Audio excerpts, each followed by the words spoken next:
കണ്ണിൽ കാണുന്നതൊക്കെ ശിക്ഷയാണെന്ന് നമ്മൾ വ്യാഖ്യാനിക്കുന്നത് തെറ്റാണ്, ശിക്ഷയല്ല. സയ്യിദുനാ നൂഹ് നബി അലൈഹിസ്സലാം ആദ്യത്തെ റസൂൽ എത്ര വർഷം പ്രബോധനം ചെയ്തു? 950 വർഷത്തെ പ്രബോധനത്തിനൊടുവിലാണ് അല്ലാഹുവിന്റെ ഒരു ശിക്ഷ വരുന്നത്. ഒരു ശിക്ഷ 950 വർഷം ഒരു പ്രവാചകന്റെ പ്രബോധനം. മനുഷ്യൻ തെറ്റ് ചെയ്യുമ്പോഴൊക്കെ ആകാശവും ഭൂമിയും ഇടിച്ചു വീഴ്ത്താനായിരുന്നുവെങ്കിൽ, ഭൂമി വിണ്ടുകീറാനായിരുന്നുവെങ്കിൽ, ഇതൊക്കെ ഇനി വന്ന് നമ്മുടെ മേലേക്ക് വീഴാനായിരുന്നുവെങ്കിൽ നമ്മൾ ആരെങ്കിലും ഈ ഭൂമിയിൽ അവശേഷിക്കുവോ? അങ്ങനെയാണെങ്കിൽ വയനാടിനേക്കാളും അക്രമങ്ങൾ നടക്കുന്ന, നിശാ ക്ലബ്ബുകളുള്ള, ലൈംഗിക ആഭാസത്തരങ്ങൾ നടക്കുന്ന, മദ്യം പരസ്യമായി വിപണനം ചെയ്യപ്പെടുന്ന മേഖലകളിലെ അതല്ലേ നശിപ്പിക്കേണ്ടത്?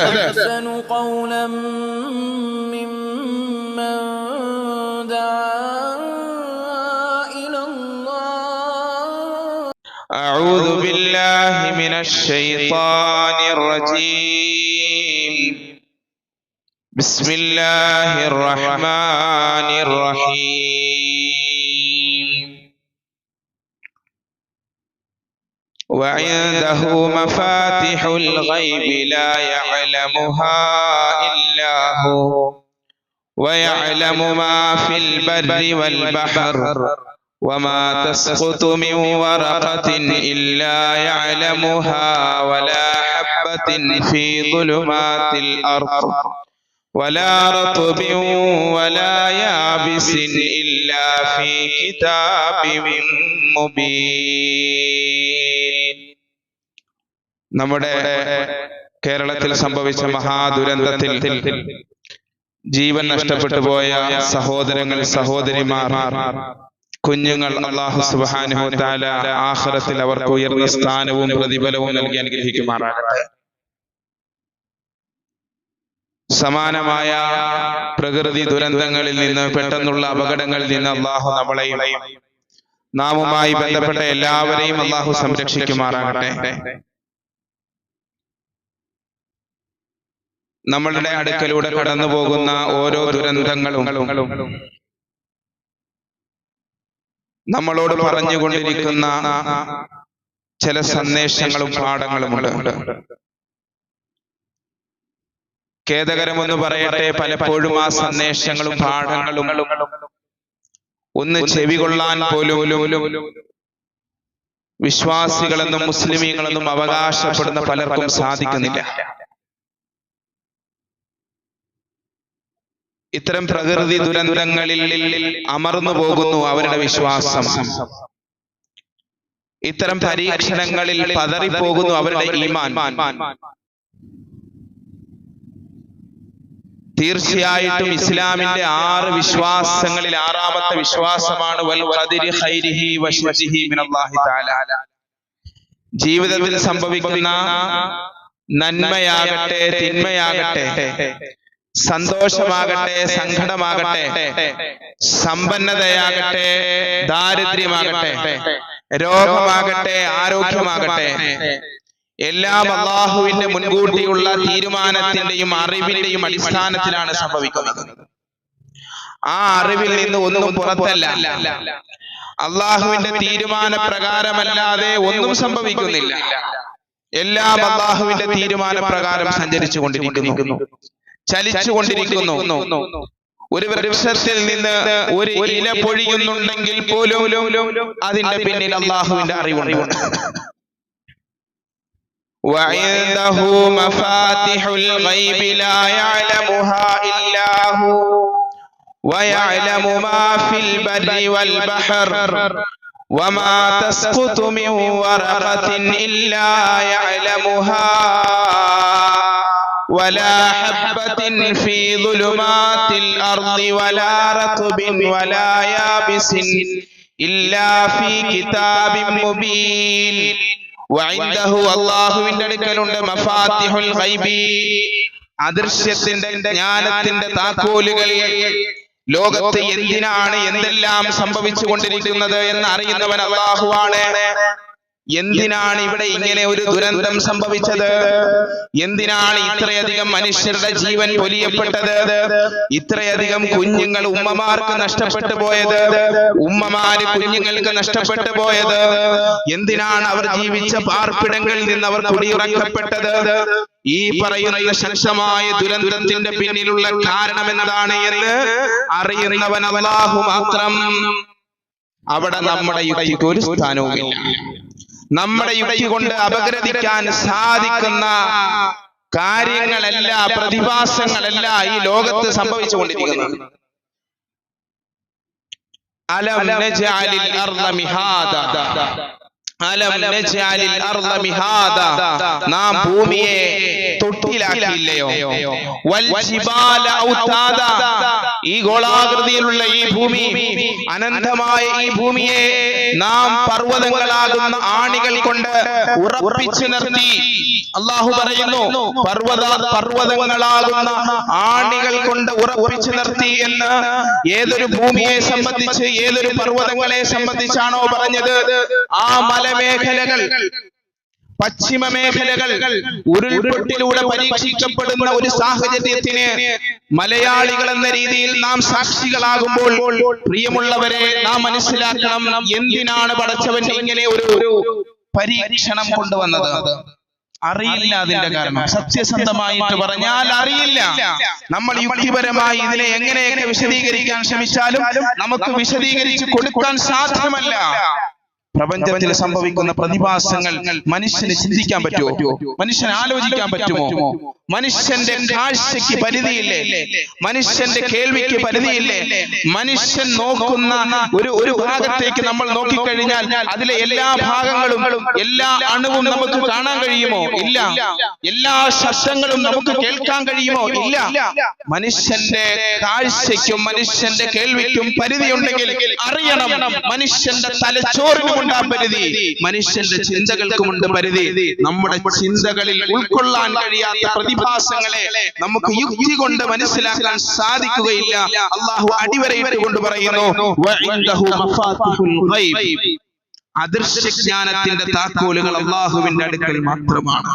ലാ യഅലമുഹാ ഇല്ലാഹു, അതിന്റെ കാര്യകാരണങ്ങൾ അറിയുന്നവൻ അല്ലാഹു മാത്രം. വമാ തസ്ഖുതു മിൻ വറഖത്തിൻ ഇല്ലാ യഅലമുഹാ, ഒരു ഇല പോലും പൊഴിയുന്നില്ല, ഇല്ലാ യഅലമുഹാ, അവനത് അറിഞ്ഞിട്ടല്ലാതെ. വമാ തസ്ഖുതു മിൻ വറഖത്തിൻ ഇല്ലാ യഅലമുഹാ വലാ ഹബ്ബത്തിൻ ഫീ ദുലുമാത്തിൽ അർളി വലാ റത്ബിൻ വലാ യാബിസിൻ, ഉണങ്ങിയതാകട്ടെ പച്ചയാകട്ടെ ഒരു ഇല പോലും, ഒരു ധാന്യം പോലും മുളയ്ക്കുന്നില്ല അല്ലാഹുവിന്റെ അറിവോടുകൂടിയല്ലാതെ. കുല്ലുൻ ഫീ കിതാബിൻ മുബീൻ, എല്ലാം വ്യക്തമായ തീരുമാനമനുസരിച്ച് സഞ്ചരിച്ചു കൊണ്ടിരിക്കുന്നു. ഇതാണ് മുസ്ലിമിന്റെ വിശ്വാസം. ഇതാണ് ഇസ്ലാമിന്റെ വിശ്വാസത്തിൽ ആറാമത്തെ കാര്യം. വൽ ഖദരി ഖൈരിഹി വശർരിഹി മിനല്ലാഹി തആല, നന്മയും തിന്മയും അല്ലാഹുവിൽ നിന്നാണ് എന്ന് നമ്മൾ വിശ്വസിക്കുന്നു. അങ്ങനെയുള്ള ഒരു വിശ്വാസി എന്തിനാണ് ഇങ്ങനെ ഒരു പരീക്ഷണ ഘട്ടത്തിൽ പതറിപ്പോകുന്നത്? ഇത് ശിക്ഷയൊന്നുമല്ല, ഇത് അല്ലാഹു ഇറക്കിയ ശിക്ഷയൊന്നുമല്ല. പലരും പറയുന്നുണ്ട് വയനാട്ടുകാരൊക്കെ പാവം ചെയ്തത് കൊണ്ട് അവിടെ അല്ലാഹു ഇറക്കിയ ശിക്ഷയാണ്. അങ്ങനെയും വ്യാഖ്യാനിക്കാൻ സാധ്യമല്ല. അങ്ങനെ ശിക്ഷിക്കണമായിരുന്നുവെങ്കിൽ പടച്ചവൻ അതിനൊക്കെ നടപടിയെടുക്കാൻ നിന്നാൽ വയനാട്ടുകാരെയാണോ ശിക്ഷിക്കേണ്ടത്? വയനാട് എന്ന് പറയുന്നത് ഒരു പാപരാജ്യമൊന്നുമല്ല. അവിടെ ഇറങ്ങിയിരിക്കുന്നത് അല്ലാഹുവിന്റെ ശിക്ഷയുമല്ല. ഓരോ 5 വർഷം കൂടുമ്പോഴും പടച്ചവൻ ആകാശത്തിൽ നിന്ന് ഇറക്കുന്നതല്ല ശിക്ഷ എന്ന് പറയുന്നത്. ശിക്ഷ എന്ന് പറഞ്ഞാൽ പരിശുദ്ധ ഖുർആനിന്റെ ചരിത്രം ഒന്ന് പഠിച്ചു നോക്കിയാൽ മനസ്സിലാകും എന്താണ് ശിക്ഷ. എത്ര വലിയ സത്യനിഷേധിക്കും, എത്ര വലിയ അക്രമിക്കും, എത്ര വലിയ സ്വേച്ഛാധിപതിക്കും കുറെ കാലം താക്കീതുകൾ കൊടുത്ത്, സാവകാശം കൊടുത്ത്, പാഠങ്ങൾ പഠിപ്പിച്ച് ശേഷം അല്ലാഹു നൽകുന്ന വലിയൊരു താക്കീതിന്റെ പേരാണ് ശിക്ഷ. കണ്ണിൽ കാണുന്നതൊക്കെ ശിക്ഷയാണെന്ന് നമ്മൾ വ്യാഖ്യാനിക്കുന്നത് തെറ്റാണ്. ശിക്ഷയല്ല. സയ്യിദുനാ നൂഹ് നബി അലൈഹിസ്സലാം ആദ്യത്തെ റസൂൽ എത്ര വർഷം പ്രബോധനം ചെയ്തു? 950 വർഷത്തെ പ്രബോധനത്തിനൊടുവിലാണ് അല്ലാഹുവിന്റെ ഒരു ശിക്ഷ വരുന്നത്. ഒരു ശിക്ഷ 950 വർഷം ഒരു പ്രവാചകന്റെ പ്രബോധനം.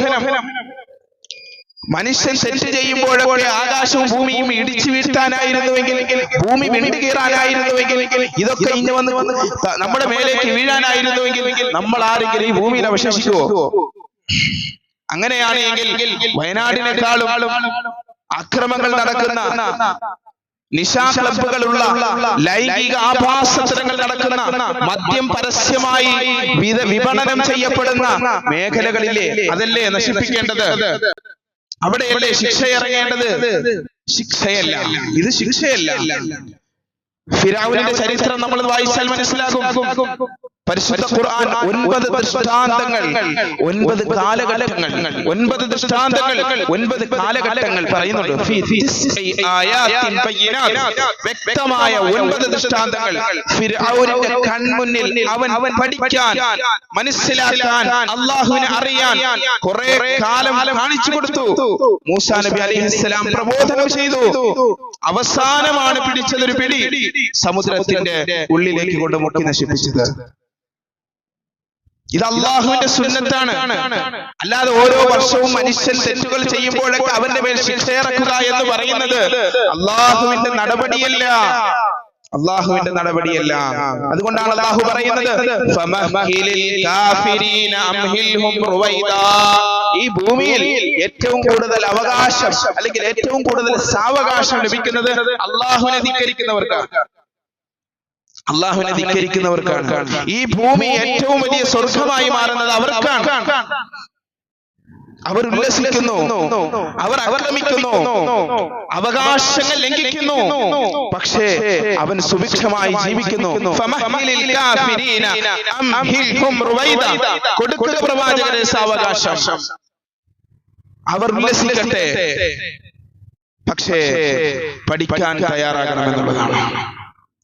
അല്ലാഹുവിന്റെ ശിക്ഷ എന്ന് പറഞ്ഞാൽ രണ്ടാമതായി നമുക്ക് ശാസ്ത്രീയമായി വ്യാഖ്യാനിക്കാൻ സാധ്യമല്ല. ഇപ്പൊ ഉരുൾപൊട്ടുണ്ടായി, അതിന്റെ ശാസ്ത്രീയമായ പഠനം നടന്നുകൊണ്ടിരിക്കുകയാണ്. നാളെ മുല്ലപ്പെരിയാർ പൊട്ടുമെന്നും പൊട്ടൂല നമുക്കുള്ള ചർച്ചകൾ നടക്കുന്നുണ്ട്. ഇനി അത് പൊട്ടിയാലും പടച്ചവന്റെ ശിക്ഷയാണെന്ന് പറയരുത്. അതിന്റെ പിന്നിലുള്ള ശാസ്ത്രീയമായ പഠനങ്ങളും വ്യാഖ്യാനങ്ങളും അന്വേഷണങ്ങളും നടന്നുകൊണ്ടിരിക്കുകയാണ്.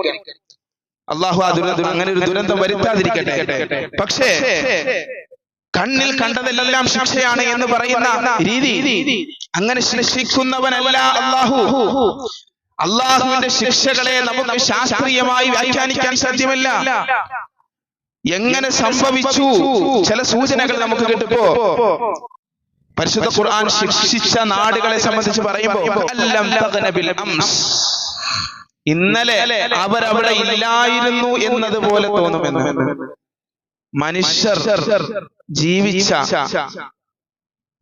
നാടുകൾ, പ്രദേശങ്ങൾ ഒരൊറ്റ സുപ്രഭാതം കൊണ്ട് തരിശായി കിടക്കുന്നു. ഇവിടെ മനുഷ്യവാസമില്ലാത്തതുപോലെ തോന്നും. അങ്ങനെ അല്ലാഹു പറയുന്നുണ്ട്.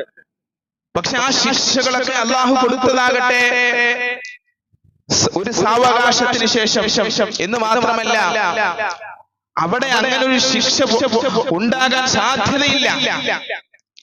നൂഹ് നബി അലൈഹിസ്സലാമയോട് മകൻ പറയുന്നുണ്ട്. നൂഹ് നബി അലൈഹിസ്സലാം മകനോട് പറയുന്നു, അല്ലാഹുവിന്റെ ശിക്ഷ വരും. 950 വർഷം ജനങ്ങളോട് പറഞ്ഞു, മകനോട് ചേർത്ത് നിർത്തി പറഞ്ഞു, മോനെ ശിക്ഷ വരും, പടച്ചവനെ അനുസരിച്ച് ജീവിക്കണം, അല്ലാഹുവിന്റെ കൽപ്പനകൾ പാലിക്കണം. അവൻ തിരിച്ച് ശാസ്ത്രമാണ് പറഞ്ഞത്, യുക്തിയാണ് പറഞ്ഞത്. അവൻ പറഞ്ഞത് ശരിയാണ്.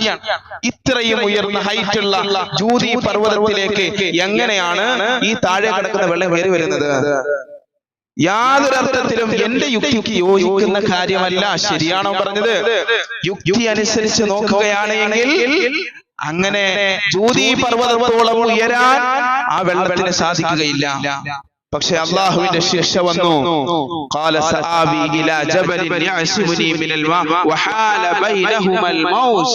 അങ്ങനെ ശിക്ഷ വന്നപ്പോൾ ജൂതി പർവ്വതത്തിന്റെ മുകളിൽ അവൻ കയറി. സയ്യിദുനാ നൂഹ് നബി അലൈഹിസ്സലാമയുടെയും മകന്റെയും ഇടയിൽ മറയിട്ടു അൽ മൗജ് തിരമാല. മുകളിൽ നിൽക്കുന്ന, മുകളിൽ ജൂദി പർവ്വതത്തിന്റെ മുകളിൽ നിൽക്കുന്ന മകന്റെയും കപ്പലിലിരിക്കുന്ന, കപ്പലിൽ സഞ്ചരിക്കുന്ന പ്രവാചകൻ പിതാവ് നോഹിന്റെയും ഇടയിൽ ആ തിരമാല മറയിട്ടു എന്ന് പരിശുദ്ധ ഖുർആൻ. അള്ളാഹുവിന്റെ ശിക്ഷകളെ നമുക്ക് അങ്ങനെ ശാസ്ത്രീയമായി വ്യാഖ്യാനിക്കാൻ സാധ്യമല്ല. ലൂത്ത് നബി അലൈഹിസ്സലാമയുടെ ജനതയെ സംബന്ധിച്ച് പരിശുദ്ധ ഖുർആൻ പറയുന്നുണ്ട്, ജഅൽനാ ആലിയഹാ സാഫിലഹാ, അതിന്റെ മേൽഭാഗം താഴെയായി, അതിന്റെ താഴ്ഭാഗം മുകളിലുമായി. ഒരു ഭൂമി, അതിന്റെ മേൽഭാഗം താഴേക്ക് പോകുന്നു, അതിന്റെ താഴ്ഭാഗം മുകളിലേക്ക് കയറി വരുന്നു. അപ്പം മറിച്ചിടുന്നത് പോലെ, അല്ലെങ്കിൽ ചപ്പാത്തി മറിച്ചിടുന്നത് പോലെ. നമുക്ക് ഇതൊക്കെ നബി സല്ലല്ലാഹു അലൈഹി വസല്ലം തങ്ങൾ അന്ന് ഓതിക്കൊടുത്തപ്പോ അന്നത്തെ പ്രതിയോഗികളും പറഞ്ഞു, അസാത്തീറുൽ അവ്വലീൻ, ഇത് കുറെ പഴംപുരാണങ്ങളാണ്, ഇതൊന്നും ചരിത്രത്തിൽ നടക്കുന്ന കാര്യമല്ല. ഇന്നും പറയുന്നില്ലേ ഖുർആനിന്റെ ചരിത്രങ്ങളെ, ഖുർആൻ മുന്നോട്ട് വയ്ക്കുന്ന സംഭവങ്ങളെ അടിസ്ഥാനപ്പെടുത്തി കാര്യങ്ങൾ പറയുമ്പോ വിശ്വാസികളിൽ പോലും ഉണ്ടാകുന്നുണ്ട് അസാത്തീറുൽ അവ്വലീൻ. ഇതൊക്കെ കുറെ പഴംപുരാണങ്ങളാണ്, ഐതിഹ്യങ്ങളാണ് എന്ന് പറയുന്ന ഒരു സമീപനം. പ്രിയമുള്ള മുഅ്മിനീങ്ങളെ, സഹോദരങ്ങളെ, ഇത് അല്ലാഹുവിന്റെ ശിക്ഷയല്ല, ഇത് അല്ലാഹുവിന്റെ ശിക്ഷയല്ല, എങ്കിലും ഇത് പരീക്ഷണമാണ്. ജീവിതത്തിൽ സംഭവിക്കുന്ന ദുരന്തം വ്യക്തിയിലാകട്ടെ, പ്രദേശത്തിലാകട്ടെ, കുടുംബത്തിലാകട്ടെ, സമൂഹത്തിലാകട്ടെ, എവിടെ സംഭവിക്കുന്ന ദുരന്തങ്ങളും അല്ലാഹുവിന്റെ അറിവോടുകൂടി തന്നെയാണ് നടക്കുന്നത്, സംശയമില്ല. മാ അസാബ മിൻ മുസീബത്തിൻ ഫിൽ അർളി വലാ ഫീ അൻഫുസികും ഇല്ലാ ഫീ കിതാബിൻ മിൻ ഖബ്ലി അൻ നബ്റഅഹാ. ഒരു പ്രതിസന്ധി പോലും നിങ്ങൾക്കോ ഭൂമിയിലോ അല്ലെങ്കിൽ നിങ്ങളിലോ ഉണ്ടാകുന്നില്ല, അത് അല്ലാഹ് നേരത്തെ എഴുതി വെച്ച തീരുമാന പ്രകാരമല്ലാതെ എന്ന്. അള്ളാഹുവിന്റെ തീരുമാന പ്രകാരമാണ് ഈ ദുരന്തം സംഭവിച്ചത്, ഒരു സംശയവുമില്ല. അള്ളാഹുവിന്റെ അറിവ് കൊണ്ടാണ് ഈ ദുരന്തം സംഭവിച്ചത്, ഒരു സംശയവുമില്ല. എന്തിന്? ഉത്തരം നമ്മുടെ കയ്യിലില്ല. ഈ പ്രപഞ്ചത്തിന്റെ പ്രതിഭാസങ്ങളെ സംബന്ധിച്ച്, അതിന്റെ രഹസ്യങ്ങളെ സംബന്ധിച്ച് ഉത്തരം പറയാൻ മാത്രമുള്ള യുക്തിയും ബോധവും നമുക്കില്ല എന്നതാണ് ഇസ്ലാമികമായി അതിന്റെ മറുപടി. അംഗീകരിച്ചാലും ഇല്ലെങ്കിലും അത് തന്നെയാണ് അതിന്റെ മറുപടി. നാം വിചാരിക്കുന്നു നാം സുരക്ഷിതരാണ് എന്ന്, നമുക്ക് ഈ ദുരന്തങ്ങൾ സംഭവിക്കുകയില്ല എന്ന്. മലയോര മേഖലകളിൽ താമസിക്കുന്നവർക്ക് ഉരുൾപൊട്ടുണ്ടാകും, ഭൂമിയുടെ താഴ്ഭാഗത്ത് താമസിക്കുന്ന നമുക്ക് പ്രശ്നമില്ല. അങ്ങനെ സുനാമി വന്നപ്പോ കുറെ ആളുകൾ മലയോര മേഖലകളിലേക്ക് പോയി, അല്ലെങ്കിൽ ഭൂമിയുടെ ഉയർന്ന പ്രതലങ്ങളിലേക്ക് വസ്തു വാങ്ങിച്ച് വീട് വെച്ചു. സുനാമി വരുന്നത്, അല്ലെങ്കിൽ ഈ പറയുന്ന സമുദ്രം കലിതുള്ളുന്നത് അവിടെ സമീപത്ത് താമസിക്കുന്ന ആളുകൾക്കായിരിക്കും. കൊച്ചിയിലോ അല്ലെങ്കിൽ തീരദേശ മേഖലകളിലോ താമസിക്കുന്ന, അവിടെ നിന്ന് താമസം മാറാമെന്ന് വിചാരിച്ച് എത്ര ആളുകളാണ് മലയോര മേഖലകളിലേക്ക്, ഭൂമിയുടെ ഉയർന്ന പ്രതലങ്ങളിലേക്ക് അധിവസിച്ചത്. ഇവിടെ എന്തായാലും വെള്ളം വരൂല, അവിടെയും സംഭവിച്ചു ഉരുൾപൊട്ട് പോലെയുള്ള പ്രകൃതി ദുരന്തങ്ങൾ. ഭൂകമ്പങ്ങൾ സംഭവിക്കുമ്പോ നമ്മൾ വിചാരിക്കുന്നു ഭൂചലന ഭീഷണിയുള്ള പ്രദേശങ്ങളിൽ അത് സംഭവിക്കാം, നമുക്ക് എവിടെയാണ് അങ്ങനെ ഒരു ഭീഷണി ഇല്ലല്ലോ എന്ന്. ഇങ്ങനെ കൊടുങ്കാറ്റും അതുപോലെ തന്നെ ചുഴലിക്കാറ്റും ഒക്കെ വന്ന് ഭീഷണിപ്പെടുത്തുമ്പോ നമ്മൾ വിചാരിക്കും നമ്മൾ കോട്ട പോലെയുള്ള നമ്മുടെ ഭവനങ്ങളിൽ സുരക്ഷിതരാണ് എന്ന്. അല്ല, എന്തെല്ലാം ദുരന്തങ്ങൾ എങ്ങനെയും സംഭവിക്കാം എന്ന് നമ്മളെ കാലം പഠിപ്പിച്ചുകൊണ്ടിരിക്കുന്നു. ഒരു ഭാഗത്ത് മഴ പെയ്ത് ആ മഴയുടെ ദുരന്തത്തിൽ ജീവൻ പൊലിഞ്ഞു പോകുന്ന നൂറുകണക്കിന് ജീവിതങ്ങളെങ്കിൽ, മറുഭാഗത്ത് ചൂടുകൂടി സൂര്യാഘാതമേറ്റ് മരണപ്പെടുന്ന മനുഷ്യരെയും നാം നിരന്തരവും വായിച്ചുകൊണ്ടിരിക്കുന്നു. പ്രകൃതി ഒന്ന് കലിതുള്ളിയാൽ തീരുന്നതേ ഉള്ളൂ നമ്മുടെ എല്ലാ കോട്ടകൊത്തളങ്ങളും, നമ്മുടെ എല്ലാ സ്വപ്നങ്ങളും എന്ന് നമ്മൾ മനസ്സിലാക്കാം. ആരും പ്രകൃതി ദുരന്തങ്ങളുടെ കെടുതികളിൽ നിന്നും ഒഴിവല്ല. അള്ളാഹു കാത്തുരക്ഷിക്കുമാറാകട്ടെ. നമുക്ക് ദുആ ചെയ്യാം, അള്ളാഹു കാത്തുരക്ഷിക്കുമാറാകട്ടെ. പ്രിയമുള്ള മുഅ്മിനീങ്ങളെ, സഹോദരങ്ങളെ, ഈ പ്രകൃതി ദുരന്തങ്ങൾ സംഭവിക്കുമ്പോ ചില ആളുകൾ പറയുന്നു, കാരുണ്യവാനായ പടച്ചവൻ എവിടെ? അല്ലാഹു എവിടെ? അല്ലാഹു എവിടെ ചോദ്യമാണ്. അല്ലാഹു എവിടെ?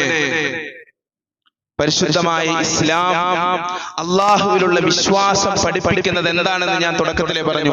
ഇസ്ലാമിന്റെ അടിസ്ഥാന വിശ്വാസം നന്മയാകട്ടെ തിന്മയാകട്ടെ, ജീവിതത്തിലെ സൗഭാഗ്യങ്ങളാകട്ടെ ദൗർഭാഗ്യങ്ങളാകട്ടെ, ജീവിതത്തിലെ സന്തോഷങ്ങളാകട്ടെ സങ്കടങ്ങളാകട്ടെ, ദാരിദ്ര്യമാകട്ടെ സമ്പന്നതയാകട്ടെ, എല്ലാം അള്ളാഹുവിന്റെ തീരുമാനപ്രകാരമാണ് എന്ന് പറഞ്ഞാൽ അതിന്റെ അർത്ഥം എന്താ? ഇതൊന്നും സംഭവിക്കില്ലെന്നാണോ? അപകടങ്ങളൊന്നും ഇല്ലാതെ നിങ്ങൾക്ക് ദുനിയാവ് തരാമെന്ന് പടച്ചവൻ ഒരായത്തിലും പറഞ്ഞിട്ടില്ല. പ്രകൃതി ദുരന്തങ്ങളില്ലാതെ നിങ്ങളുടെ ജീവിതം കഴിഞ്ഞു പോകുമെന്ന് ഒരായത്തിലും അള്ളാഹു പറഞ്ഞിട്ടില്ല. അള്ളാഹുവിലുള്ള വിശ്വാസം പഠിപ്പിക്കുന്നത് എന്താണ്? നമ്മൾ എന്തിനാണ് അള്ളാഹുവിൽ വിശ്വസിക്കുന്നത്? നമ്മുടെ ആഗ്രഹ സബലീകരണത്തിനുള്ള ഒരു ഉപാധിയല്ല പടച്ചവൻ. നമ്മളെ അപകടങ്ങളിൽ നിന്ന് സംരക്ഷിക്കാൻ മാത്രമുള്ള ഒരു ഉപാധിയല്ല അല്ലാഹു. അത് ബഹുദൈവ ആരാധനയിൽ അധിഷ്ഠിതമായ ദർശനങ്ങളിലെ ആചാരങ്ങളാണ്. ചില ആളുകൾ ക്ഷേത്രത്തിൽ പോകും. എന്തിനാണ്? ആഗ്രഹം സബലീകരിക്കാൻ. വിശേഷ ദിവസങ്ങളിൽ ശത്രു സംഹാര പൂജയ്ക്ക് ജീവിതത്തിന്റെ ആ ആഗ്രഹങ്ങൾ സബലീകരിക്കുവാനും അപകടങ്ങളിൽ നിന്ന് മുക്തി ലഭിക്കുവാനും ദൈവത്തെ കൂട്ടുപിടിക്കുന്ന ഒരു സമീപനം തീർച്ചയായിട്ടും അള്ളാഹുവിലേക്ക് തന്നെയാണ് അഭയം പ്രാപിക്കേണ്ടത്. അങ്ങനെ പഠിപ്പിക്കപ്പെടുന്ന ഇസ്ലാം. പക്ഷേ ലക്ഷ്യം അള്ളാഹുവിനുള്ള വിശ്വാസത്തിന്റെ സത്ത. നമ്മൾ ജുമാ നമസ്കരിക്കാൻ ഇതാ പള്ളിയിൽ ഇത്രയും പേര് വന്നിരിക്കുന്നു. എന്തെങ്കിലും ആഗ്രഹം സബലീകരിക്കാൻ വേണ്ടിയിട്ടാണോ? അപകടങ്ങളിൽ നിന്ന് രക്ഷപ്പെടാൻ വേണ്ടിയിട്ടാണോ? ആണെങ്കിൽ തിരുത്തണം. അള്ളാഹുവിൽ പൂർണ്ണമായി വിശ്വസിച്ചുകൊണ്ട് അവൻ കൽപ്പിച്ചു ഞാൻ ഇവിടെ വരണമെന്ന്, അതുകൊണ്ട് ഞാൻ വന്നു.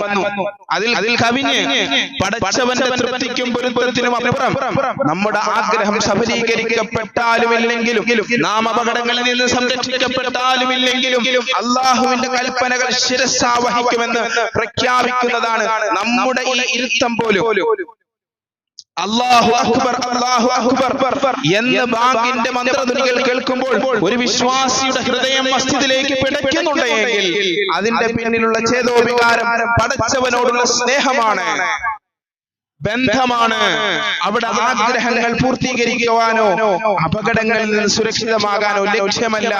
അത് അല്ലാഹു ചെയ്താലും ഇല്ലെങ്കിലും നാം ഈ ശിരസ് അല്ലാഹുവിന്റെ മുമ്പിൽ മാത്രമേ കുനിക്കുകയുള്ളൂ, നമിക്കുകയുള്ളൂ എന്ന പ്രഖ്യാപനമാണ്. പ്രിയമുള്ള മുഅ്മിനീങ്ങളെ, സഹോദരങ്ങളെ, അല്ലാഹുവിലുള്ള വിശ്വാസം അവനെ പൂർണ്ണമായി അനുസരിക്കലാണ്, അവനെ പൂർണ്ണമായി വഴിപ്പെടലാണ്. ജീവിതത്തിൽ എന്തെങ്കിലും ഒരു പരീക്ഷണം വരുമ്പോ നമ്മൾ പറയുന്നു ഈ പരീക്ഷിച്ചവൻ അല്ലാഹു, ഈ ശിക്ഷിക്കുന്നവൻ അല്ലാഹു. ജീവിതത്തിൽ എന്റെയും നിങ്ങളുടെയും ജീവിതത്തിൽ എത്രയോ സന്തോഷങ്ങൾ കഴിഞ്ഞു പോയിട്ടുണ്ട്, സൗഭാഗ്യങ്ങൾ കഴിഞ്ഞു പോയിട്ടുണ്ട്. സന്തോഷങ്ങളുടെയും സൗഭാഗ്യങ്ങളുടെയും ഘട്ടത്തിൽ അല്ലാഹുവിനെ കേൾപ്പിച്ചു കൊടുക്കാൻ നമ്മുടെ വിശ്വാസം എത്രമാത്രം പക്വമായിട്ടുണ്ട്. വാഹനാപകടത്തിൽ മരണപ്പെടുന്ന ഒരു മനുഷ്യനെ നാം കാണുന്നു. എന്നാൽ എന്റെയും നിങ്ങളുടെയും ജീവിതം എത്രയോ ദിവസം ദിനം പ്രതി നമ്മൾ എല്ലാവരും വാഹനം ഓടിക്കുന്ന ആളുകളാണ്. എത്രയോ സന്ദർഭങ്ങളിൽ ഒരാളുടെ ഒരു വാഹനം ഒന്ന് തെറ്റിയാൽ മതി, അതിലെന്തെങ്കിലും ഒരു പാകപ്പിഴവുകൾ സംഭവിച്ചാൽ മതി, അവിടെ തീരുമല്ലോ നമ്മുടെ ജീവിതം.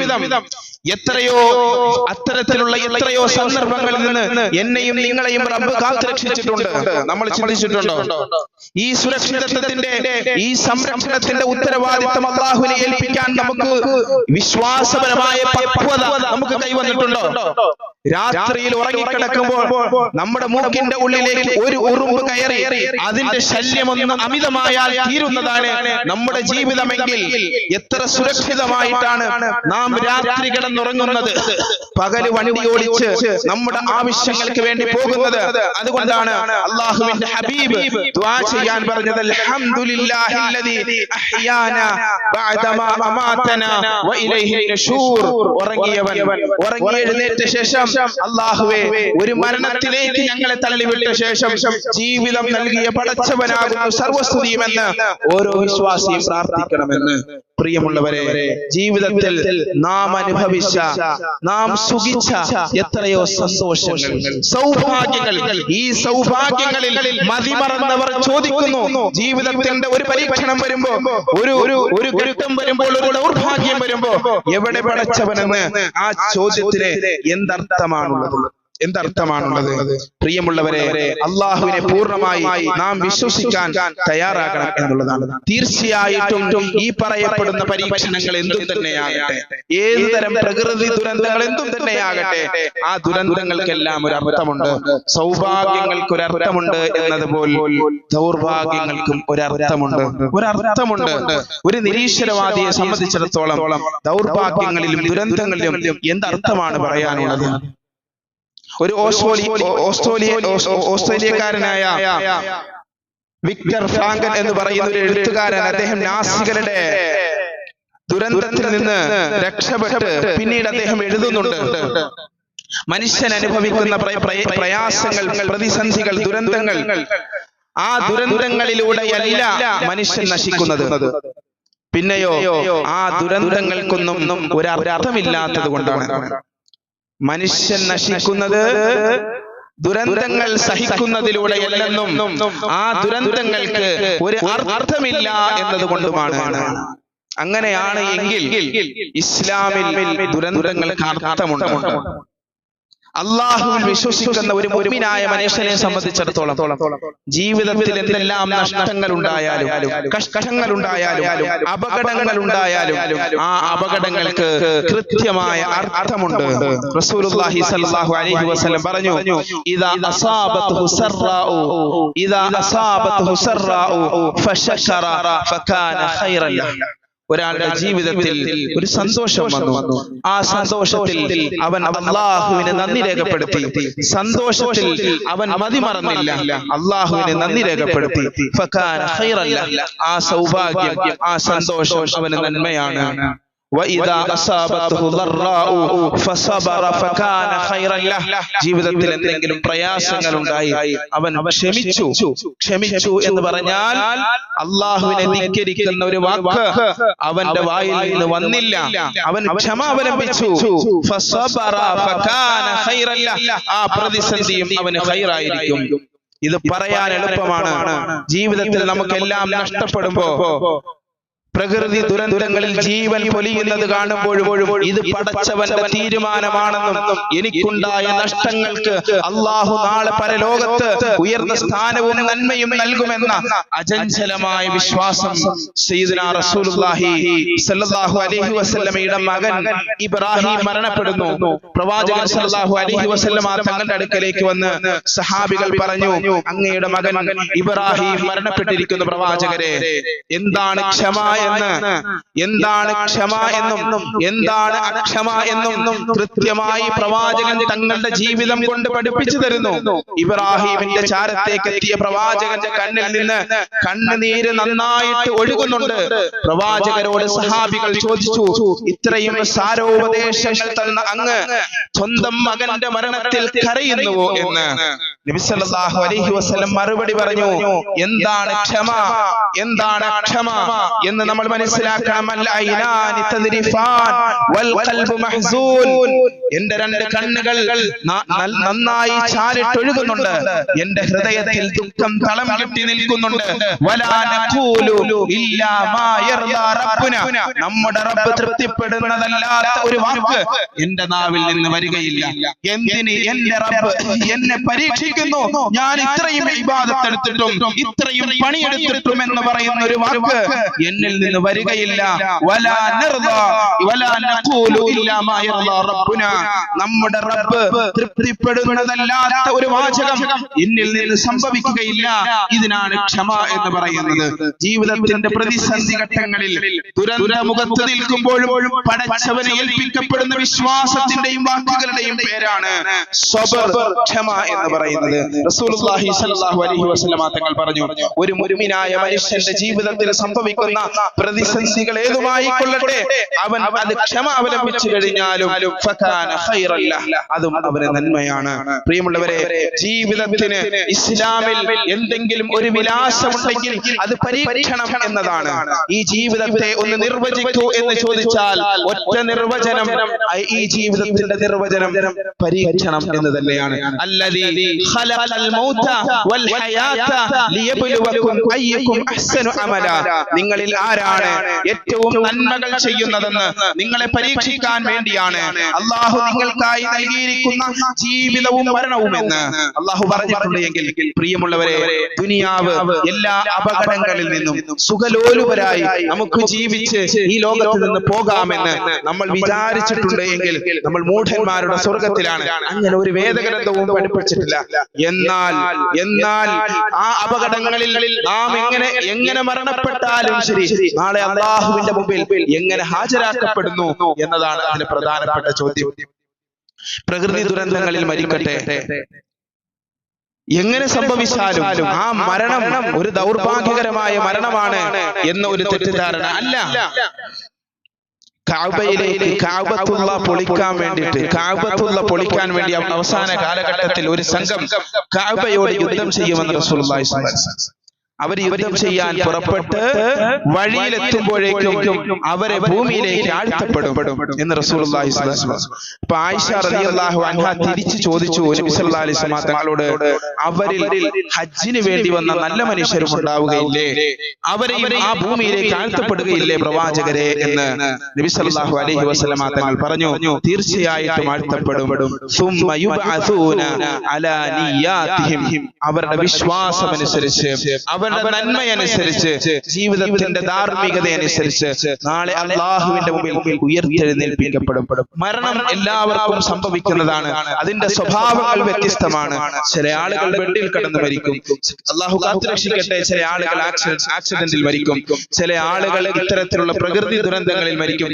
എന്ന് മാത്രമല്ല, മുങ്ങി നശിക്കുന്നവനെയും ഇത്തരത്തിലുള്ള ഭൂമിയിലേക്ക് കരിക്കപ്പെട്ടു പോയി നശിപ്പിക്കപ്പെടുന്നവരെയും ഒക്കെ ശുഹദാക്കളുടെ രക്തസാക്ഷികളുടെ കൂട്ടത്തിൽ പോലും അല്ലാഹുവിന്റെ റസൂൽ സല്ലല്ലാഹു അലൈഹി വസല്ലം തങ്ങൾ എണ്ണുന്നുണ്ട് എന്ന് നമ്മൾ മനസ്സിലാക്കണം. അപ്പോൾ ഒരു വിശ്വാസിയെ സംബന്ധിച്ചിടത്തോളം ഒന്നും വെറുതെയല്ല.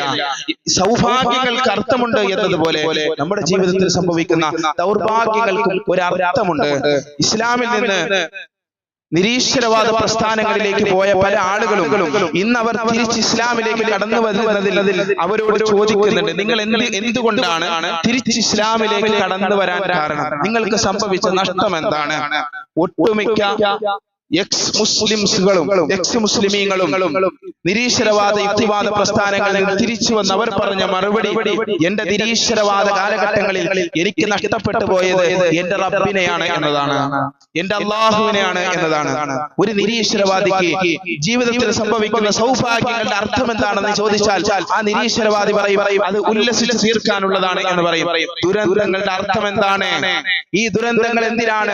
ഒരു മനുഷ്യൻ എന്തിന് ദാരിദ്ര്യം അനുഭവിക്കണം, എന്തിന് രോഗിയാകണം, എന്തിന് കഷ്ടപ്പാടുണ്ടാകണം, അതിനൊരു അർത്ഥം പറഞ്ഞു തരൂ എന്ന് ചോദിച്ചാൽ അവൻ അവസാനം പറയും, ഇന്ന് പറയുന്നുണ്ട് പല യുക്തിവാദികളും നിരീശ്വരവാദികളും കേരളത്തിൽ പോലും പറയുന്നു, ആത്മഹത്യയാണ് ഏറ്റവും നല്ലത്. അവസാനം ജീവിക്കാൻ കഴിയാത്തൊരു സാഹചര്യം വന്നാൽ നിങ്ങൾ ജീവനൊടുക്കൂ, അതൊരു പുരോഗമനപരമായ നിലപാടാണ് എന്ന് പറയുന്ന നിരീശ്വരവാദ യുക്തിവാദ നേതാക്കളെ നമുക്ക് മലയാളികളിൽ പോലും കാണാൻ സാധിക്കുന്നു എന്നുള്ളതാണ്. പ്രിയമുള്ളവരെ, ജീവിതത്തിൽ സംഭവിക്കുന്ന സൗഭാഗ്യങ്ങൾക്കും അതുപോലെ തന്നെ ദൗർഭാഗ്യങ്ങൾക്കും അർത്ഥമുണ്ട്. ആ അർത്ഥമാണ് ഈ പറഞ്ഞ കാര്യങ്ങളെല്ലാം. അല്ലാഹുവിന്റെ ഹബീബ് മുഹമ്മദ് റസൂലുള്ളാഹി സ്വല്ലല്ലാഹു അലൈഹി വസല്ലം തങ്ങളുടെ ദുആയാണ്, അല്ലാഹുമ്മ ഇന്നി അഊദു ബിക മിനൽ ഗറഖി, അല്ലാഹുവേ ഞാൻ നിന്നോട് കാവൽ ചോദിക്കുന്നു, മിനൽ ഗറഖി മുങ്ങി നശിക്കുന്നതിൽ നിന്നും, വൽ ഹറഖി കരിഞ്ഞു പോകുന്നതിൽ നിന്നും, വൽ ഹറമി വയോവാർദ്ധക്യത്തിൽ മനുഷ്യർക്കൊക്കെ മറ്റുള്ളവരുടെ ഭാരമാകുന്ന രൂപത്തിൽ ജീവിക്കണോ മരിക്കണോ എന്ന രണ്ട് അവസ്ഥകൾക്കിടയിൽ അങ്കലാപ്പിലായി പോകുന്ന വാർദ്ധക്യത്തിൽ നിന്നും, വഅഊദു ബിക അൻ അമൂത ഫീ സബീലിക മുദ്ബിറ നിന്റെ വഴിയിൽ പിന്നിലേക്ക് ഓടിക്കൊണ്ട് മരിക്കുന്നതിൽ നിന്നും, നിന്റെ വഴിയിൽ നിന്ന് പിന്തിരിഞ്ഞോടി മരിക്കുന്നതിൽ നിന്നും, വഅഊദു ബിക അൻ അമൂത ലദീഖ പാമ്പ് കടിയേറ്റ് ഞാൻ മരിക്കുന്നതിൽ നിന്നും ഞാൻ നിന്നോട് കാവൽ ചോദിക്കുന്നു. മനുഷ്യ ജീവിതത്തിൽ ഇതെല്ലാം സംഭവിക്കാം. അല്ലാഹുവിലേക്ക് അഭയം പ്രാപിക്കുക. യാ അയ്യുഹൻ നാസു അൻതുമുൽ ഫുഖറാഉ ഇലല്ലാഹ്, അല്ലയോ സത്യവിശ്വാസികളെ നിങ്ങൾ എല്ലാവരും അല്ലാഹുവിലേക്ക് ആവശ്യക്കാരാണ്. നിങ്ങൾ എത്ര ടെക്നോളജി വികസിപ്പിച്ചെടുത്താലും, ശാസ്ത്രീയമായി നിങ്ങൾ എത്ര വളർന്നു എന്ന് പറഞ്ഞാലും, ഒരു പ്രകൃതി ദുരന്തത്തെ തടയാൻ മാത്രമുള്ള ശക്തി നിങ്ങൾക്കില്ല. മനുഷ്യന് രണ്ട് ഭാഗമുണ്ട്. മനുഷ്യന്റെ ഒരു ഭാഗം അവന് എത്രത്തോളം വളരാൻ സാധിക്കുമെന്നതാണ്. അവന്റെ ചിന്തയും അവന്റെ ബുദ്ധിയും അവന്റെ നിരീക്ഷണ പാഠവും കാലം കഴിയും തോറും വളരുക തന്നെ ചെയ്യും. പക്ഷേ മറുപുറം അത് പരിമിതികളുടേതാണ്, അത് ദൗർബല്യത്തിന്റേതാണ്. മനുഷ്യൻ സൃഷ്ടിക്കപ്പെട്ടത് ദുർബലനായിട്ടാണ്. എല്ലാം കൈകാര്യം ചെയ്യാൻ മനുഷ്യന് സാധ്യമല്ല. വിശിഷ്യ ഇത്തരം പ്രകൃതി ദുരന്തങ്ങളിൽ മനുഷ്യൻ നിസ്സഹായനാണ് എന്ന പാഠം പഠിക്കണം. അതുകൊണ്ട് നാം പൂർണ്ണമായി അള്ളാഹുവിലേക്ക് ആവശ്യക്കാരാണ്, അള്ളാഹുവിലേക്ക് ആവശ്യക്കാരാണ് എന്ന ബോധത്തോടുകൂടി ഈ ഭൂമിയിലെ ജീവിതം അള്ളാഹു തന്ന അനുഗ്രഹമാണ് എന്ന് മനസ്സിലാക്കി വിനയത്തോടെ ജീവിക്കാൻ എനിക്കും നിങ്ങൾക്കും സാധിക്കേണ്ടതുണ്ട്. അള്ളാഹു അനുഗ്രഹിക്കുമാറാകട്ടെ. നമ്മുടെ വിശ്വാസത്തെ, നമ്മുടെ ഈമാനിനെ അള്ളാഹു പൂർണ്ണമായി സംരക്ഷിക്കുമാറാകട്ടെ. ജീവിതത്തിന്റെ അവസാന ശ്വാസം വരെ ഈ അനുഗ്രഹീതമായ ദർശനത്തെ മുറുകെ പിടിച്ച് ലാ ഇലാഹ ഇല്ലല്ലാഹ് ഉച്ചരിച്ചുകൊണ്ട് അള്ളാഹുവിലേക്ക് യാത്രയാകുന്ന സജ്ജനങ്ങളിൽ അള്ളാഹു നമ്മളെ എല്ലാം ഉൾപ്പെടുത്തി അനുഗ്രഹിക്കുമാറാകട്ടെ. വയനാടിന്റെ പ്രകൃതി ദുരന്തത്തിൽ പൊലിഞ്ഞുപോയ മുഴുവൻ ജീവനുകളെയും ജീവിതങ്ങളെയും അള്ളാഹു അവർക്കെല്ലാം ഉയർന്ന ആഖിറത്തിൽ ഉയർന്ന പ്രതിഫലവും സ്ഥാനവും നൽകി അനുഗ്രഹിക്കുമാറാകട്ടെ.